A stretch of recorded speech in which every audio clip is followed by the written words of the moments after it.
Representing Thomas Taylor, Superintendent of the Montgomery County Board of Education, along with the other respondents, is Alan Schoenfeld. Mr. Chief Justice, and may it please the Court.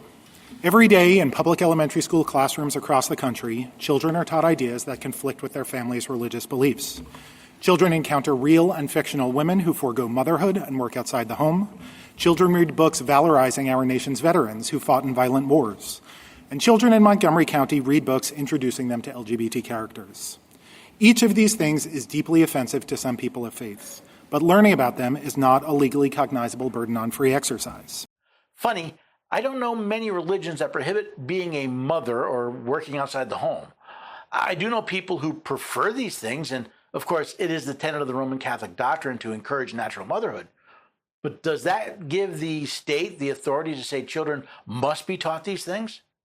The question isn't can the state teach these things, but can the state force these things to be taught and that they are right and good?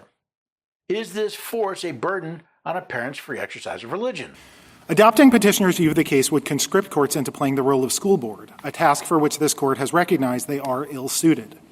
And a constitutional requirement to provide opt-outs from anything someone finds religiously offensive would mean public schools must find alternative classrooms, supervision for young students, and substitute lessons each time a potentially offensive topic arises. That is not what the Constitution requires, particularly given the special characteristics of the school environment. Actually, that is exactly what the Constitution of the United States requires of Congress. Public schools already find alternative classrooms, supervision, and lessons for other religious objections, so why would story time be such a burden to the Montgomery County schools? Contrary to what Mr. Schoenfeld has said, the burden would be on the schools, not the courts. A simple, you must accommodate the religious beliefs of both students and parents does not engage the courts unless the schools refuse to do so. This court has made clear that exposure to offensive ideas does not burden free exercise. And it has held that the government is not required to do its daily work in ways that make it easier for parents to raise their children in the faith.